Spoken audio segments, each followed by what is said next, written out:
Hello! Welcome to or back to my channel. My name is Stevie, this is Stevie Reads, and we are reading the fifth and final book in the Twilight saga. I had to rep my Twilight shirt.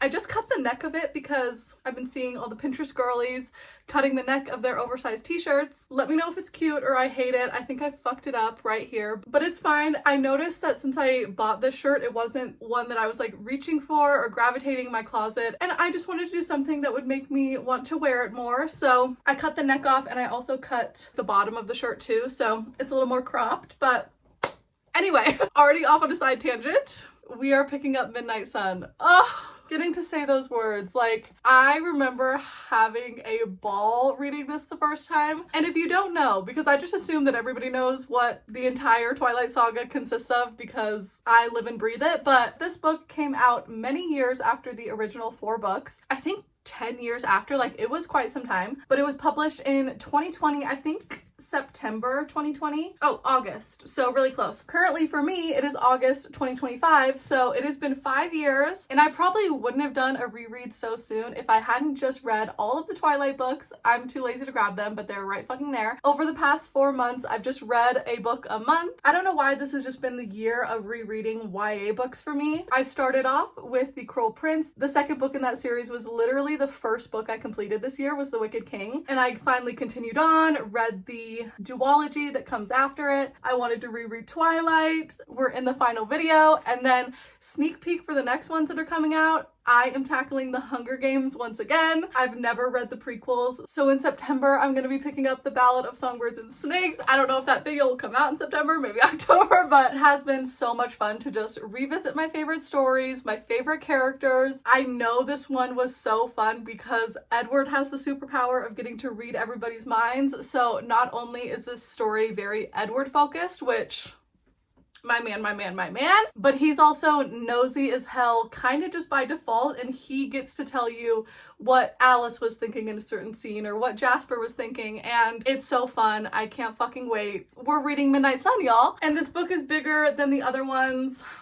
The size of it, but also how many pages? 658. Holy shit. Well over 600 pages. Very fun. Thank you to Miss Stephanie Meyer. Let's read the first line. Chapter 1, First Sight. Ooh, like the first time he sees Bella. Okay. Anyway, this was the time of day when I most wished I were able to sleep. High school. Or was purgatory the right word? If there were any way to atone for my sins, this ought to count toward the tally in some measure. The tedium was not something I grew used to. Every day seemed more impossibly monotonous than the last. I'm so fucking ready for sassy Edward. Sometimes he's so petty too. Like, I think I need to make one of the tabs a petty Edward tab. Oh, this is gonna be so much fucking fun. Like, this is fan service. I totally get that. This is not the book for everybody, but if you love this world and these characters, this is fucking candy, and I'm gonna dive in. I'm so excited. I am gonna get this started today. It's Monday morning, but I called out today. Pretend I have a migraine. I just have PTO I need to use, y'all, and I really didn't want to go into work today, so Monday morning, we are starting Midnight Sun. I also need to edit my most recent video, so want to do that today. Also, a nerdy confession, I started a Lego last night that I really want to keep doing today, so I'm gonna edit, I'm gonna Lego, I'm gonna read Midnight Sun. What a beautiful day. But I will let you know once I've made a dent in this behemoth of a book, maybe when I'm like 100 pages in or something. Fingers crossed that's today, but we are diving into the mind of Edward Cullen. Buckle the fuck up, y'all. Good morning. A couple of days later, it is Wednesday morning, and I got this started on Monday night, but I think I only read like 2 chapters, but I'm loving it so far. And yesterday I really locked in, and I'm up to page 158. Chapter 8 is Ghost, and this has been so much fun so far. Like, if you love Twilight, these characters, Edward specifically, like, this was literally written as fan service, and it's amazing fan service. I'm eating it up. So I already have a lot of tabs, but we start off the first day of school where Edward sees Bella for the first time, smells her for the first time because he immediately wants to rip her throat out like never before. And that happens in biology, but even before that, he sees her across the way in the cafeteria, and like he's heard her name and seen her face in a lot of the students' minds that day because it's a new girl, so everyone's gonna be talking about her. But immediately he's thrown off because when she enters the cafeteria, he cannot hear her mind. I could hear only silence from the place she was sitting, just silence. And that has never happened in his 117 years or whatever of existence. He's always been able to read everyone's mind. But then he goes to biology, and when she walks in and he smells her from a close distance, he's like, I have never killed innocents, and right now I plan to slaughter 20 of them at once. He wants to kill everybody in the room so that he could take his time and drink every single drop of Bella's blood. I mapped it out in my head. I was in the middle of the room, the row farthest from the front. I would take my right side first. I could snap 4 or 5 of their necks per second, I estimated. It would not be noisy. The right side would be the lucky side. They would not see me coming. Moving around the front and back down the left side. It would take me at most 5 seconds to end every life in this room. Like, he's mentally planning out, I'm going to destroy all these witnesses, kill them before anybody can even scream so that I can really take my time and kill Bella. Every life in this room was in danger while she and I were in it together. He goes very Ted Bundy for a moment too. He's just like, I'm going to introduce myself and ask if I can walk her to her next class. She would say yes. It would be the polite thing to do. Even already fearing me, as I'm sure she did, she would follow convention and walk beside me. It should be easy enough to lead her in the wrong direction. Like, it is creepy, but he immediately enters like super vampire mode. Then we get a lot of the siblings, which I'm eating up. I really love Bella and Alice's sibling relationship. They're so cute, especially because they both have like these special powers in the Cullen family. They're not necessarily ostracized. Oh, that's a hard word. Ostracized for it. Like, obviously the Cullens love them, but for example, like, nobody will play chess with Edward beside Alice because he can read your mind, so he's gonna win. And they always just have like these silent conversations all day long. You know, if she sees a vision and she wants Edward to know about it, she'll just say in her mind what she's thinking, and Edward will know to not like look right at her and make it obvious. He'll just pretend normal things is happening, but like they're fully having a conversation. Anyway, they're just really cute. He tries to like scare her off because he thinks the best course of action is like make her terrified of me, and then hopefully she'll avoid me and I will get over this insatiable need to eat her alive. All the markers and signs that were sufficient to scare off the rest of humanity did not seem to be working on her.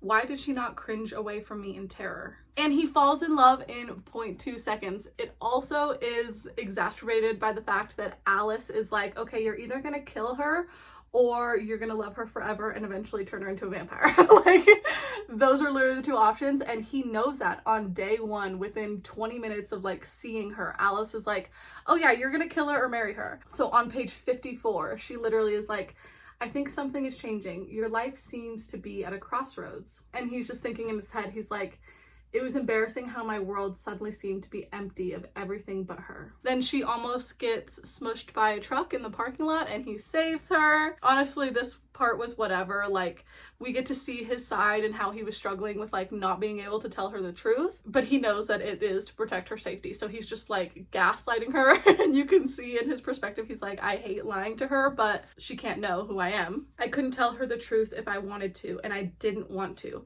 I'd rather she made up her own story than know what I was, because nothing could be worse than the truth. I was an undead nightmare, straight from the pages of a horror novel. Yeah, but I love you. But he's still like fighting his feelings. He's like, I'm not gonna fall in love with this girl and I'm not gonna kill her. Like, Alice is wrong, even though Alice is never fucking wrong. And they have one of their silent conversations on page 83. Alice can see his struggle and she's thinking in her head, she's like, you are so blind, Edward. Can't you see where you're headed? Can't you see where you already are? It's more inevitable than the sun rising tomorrow. See what I see. and like she's showing him the vision that she sees, and he's just like, no, I don't have to follow that course, I'll leave, I will change the future. And he tries to run away, and she's like, that's not gonna work, like you can't stay away from her, I can see that you try to do that, but you actually can't stay away from her. And then on page 92, I am loving petty Edward. I'm not gonna have enough of these tabs because he is so fucking petty. And his new arch nemesis is Mike Newton, because Mike is obsessed with Bella, he loves her from the beginning as well. And Edward is feeling jealousy for the first time too. Like, even in the beginning, he doesn't know how to name this feeling. He's just like, I am consumed with rage every time Mike is thinking about her. And he was like, and that right there is the most surprising of my torments, Mike Newton. Who would have ever dreamed that such a generic, boring mortal could be so infuriating? And it's really funny because he's like, I was utterly fixated on the petty high school dramas that I'd once held in contempt. Like, he hates that he cares about all of this high school drama, but he's also like, I can't stay out of it. He's really being pulled in so many directions, and it's so funny to see how just being able to read everyone's minds and also being able to read the mind of somebody who can see the future, just like how you logically know that something is going to happen, but you're just fighting it every step of the way. Then he starts climbing in her window at night, which in Twilight we don't know that that's happening because he does it at night when Bella is asleep. So we kind of see why he does it. He justifies it by being like, she is the most accident prone human in existence, and like a meteor could come out of the sky at any second, so I just want to be there just in case. But then he gets to more realistic things. He's like, well, there could be a robbery or a burglar or like a kidnapper trying to get her, or tornado or an earthquake, or like all these different things, but really he just wants to like be near her, see that she's safe, and he can't sleep, so sitting in her room while she's sleeping, I guess, is a fun pastime. I don't know, very creepy. And she talks in her sleep. She said Edward in her sleep, and he was like, she's dreaming of me and it wasn't even a nightmare. And he's finally decided that Alice is right, and he just wants to start actually talking to her, not trying to avoid her so much, and start up like a friendship. So they actually start talking in biology. They have lunch together, and she guesses that he is not human, but in like a funny way, and is like, were you bitten by a radioactive spider or something? And he's like, what if I'm not a superhero? What if I'm the bad guy? Alexa, play Bad Guy by Billie Eilish. And then, yeah, the biology day happened where she cut her finger, and he took her to the medic office and drove her home. And he had to go hunting with Emmett that night, and he was insufferable, just wanting to get back to Forks the whole time. He's kind of confessing his feelings to Emmett, which is really cute. He's like, I can't even describe it, Em. All of a sudden, this girl's the whole world to me. I don't see the point of the rest of the world without her anymore. And he's like, okay, well, are you going to change her? Because she's not going to last forever, Edward. And he's like, I know that. And he's like, and as you've kind of pointed out, she's sort of breakable. And he's like, I know that too, but I'm not going to risk her life. And Emmett's like, can you even touch her? I mean, if you love her, wouldn't you want to touch her? And Edward sees that Emmett's relationship is very physical. Him and Rosalie can't keep their hands off each other, so Edward's like, you just don't get it. But yeah, then Edward comes back from hunting early so that he can check on Bella. We see him climb into the window once again just to see that she's alive, and he's like, just seeing her sleeping there, breathing perfectly okay, like he finally feels the anxiety leave again. And that's where we're at with chapter 8. Like, I'm having so much fun. I know I'm up to page 158, but I really feel like I've read only a couple of chapters. I'm flying through it, and I'm gonna read as much as I can today. It's a Wednesday, just gonna go to work, come home, read Midnight Sun, but this is so good so far. Petty Edward has my heart for real.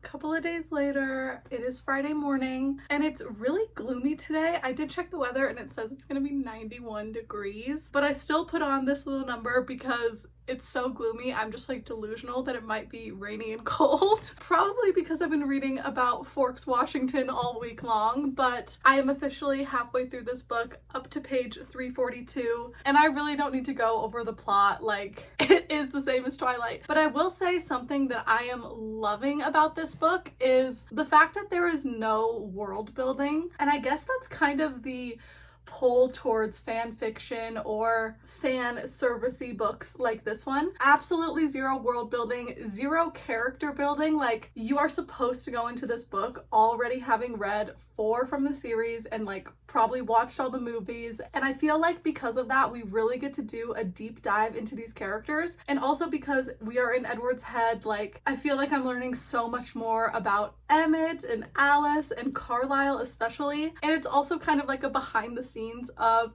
what Bella didn't see. Like, there is extra scenes in here that aren't in the Twilight story, because in that one he's like, oh, I have to go hunting with Alice today, and then we know that she just goes home and does laundry or whatever. But then we get to see him and Alice go hunting and the conversations they have and the visions that she's seeing, and just getting to know more about the family dynamic. There was a quote that I liked that I tabbed, so I think it's this one. When Edward was having a conversation with Esme, you know, he's still fighting his urge to kill Bella all the time or turn her into a vampire to keep her forever. And he was like, I think the best version is the one that's impossible, and that's keeping her human. He told her, he was like, everything will be all right, Esme.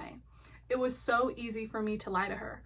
I was the only one who could ever lie in this house. It's little quotes like that. Like, I never thought about the fact that Edward is the only one who could ever lie in that house. And we all know he can't read Bella's mind, but we didn't know that he can't really read Charlie's mind either. Like, he can get a vague idea of what Charlie is thinking about, but it's not like a full conversation like he can read in everybody else's head, like exactly what they're thinking at that time. Charlie's mind isn't completely as closed off as Bella's, but he's not an easy person to read. And Edward is like speculating like what her grandparents would have been like if he was able to, you know, try to see what they were thinking and everything. And it's just so cool and so fun, and like all the little Easter egg shit like that, or just like behind the scenes vibe. Like, I feel like I'm watching like a documentary about like behind the scenes of filming the first one. But yeah, it's just been really fun. I can't believe I'm halfway through because it is such a big book, but every time I want to read it, like I'm at least reading minimum 50 pages every time. Like, it's really addicting. But I have a little over 300 pages to go. I think like 315 or something. So hopefully I can finish it by Sunday night. Maybe that's the goal, is just before the new work week.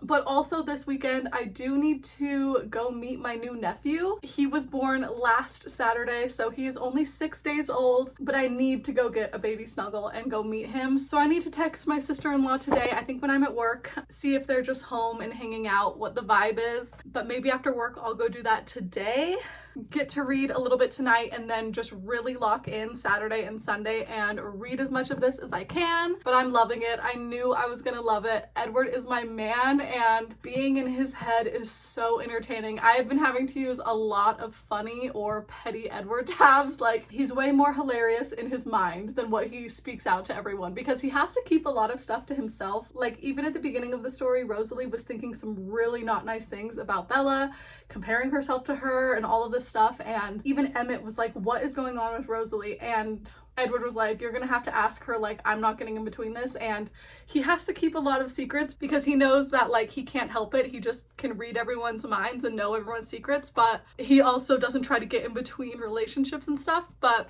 yeah, anyway, I said this was gonna be a quick update and it's already so long. I need to go to work, but one more day. It's almost the weekend, thank God.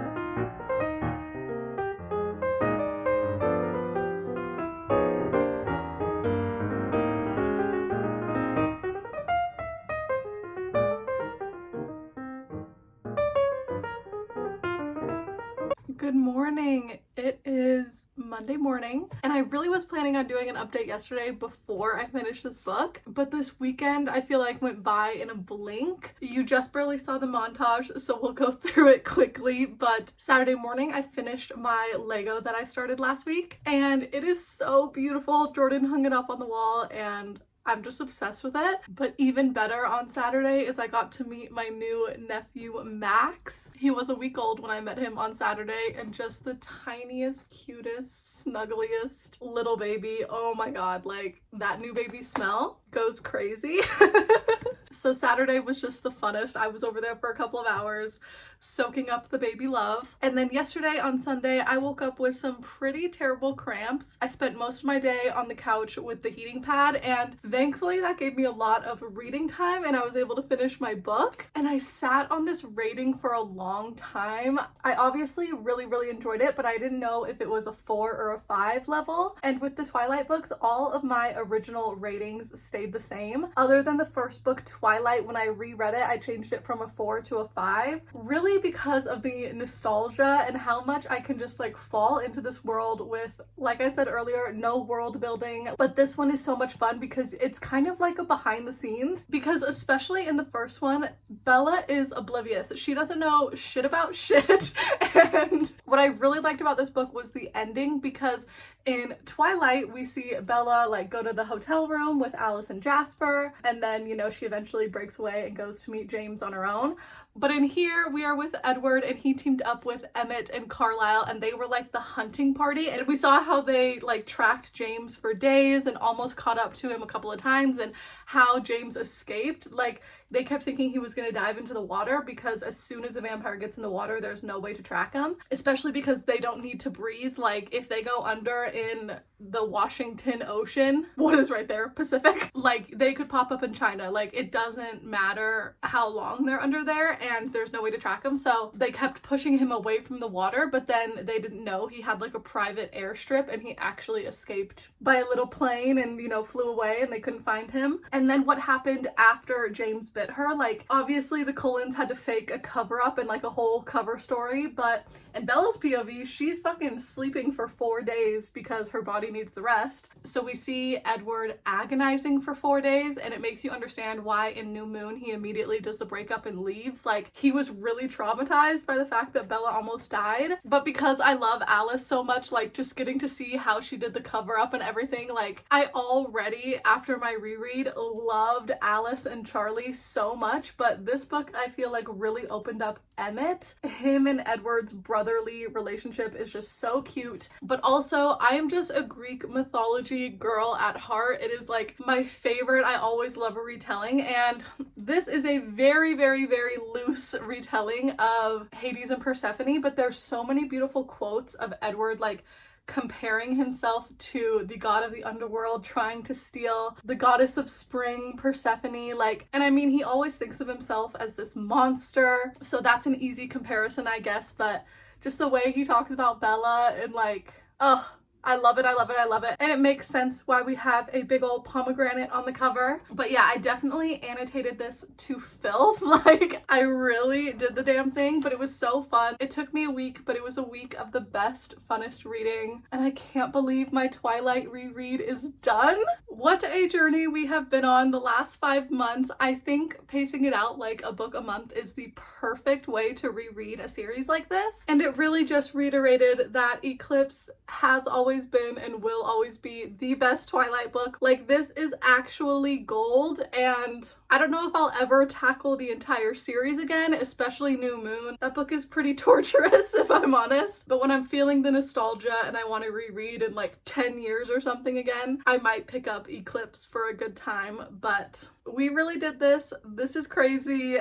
When you look at it all stacked together, like, that is a lot of pages. It was so much fun, and now I am so addicted to rereading YA series. Next month in September, I really want to read The Ballad of Songbirds and Snakes for the first time, get to pick up Sunrise on the Reaping in October, and then reread that trilogy again as an adult. Like, I can't wait. That's another series that I haven't picked up since middle school. This is just too much fun. I love reading. Thank you so much for being here. This was everything. But if you made it all the way to the end of the video, thank you so much for watching. All my socials are linked down below like always. And I'll see you guys next week for another video very soon. Bye!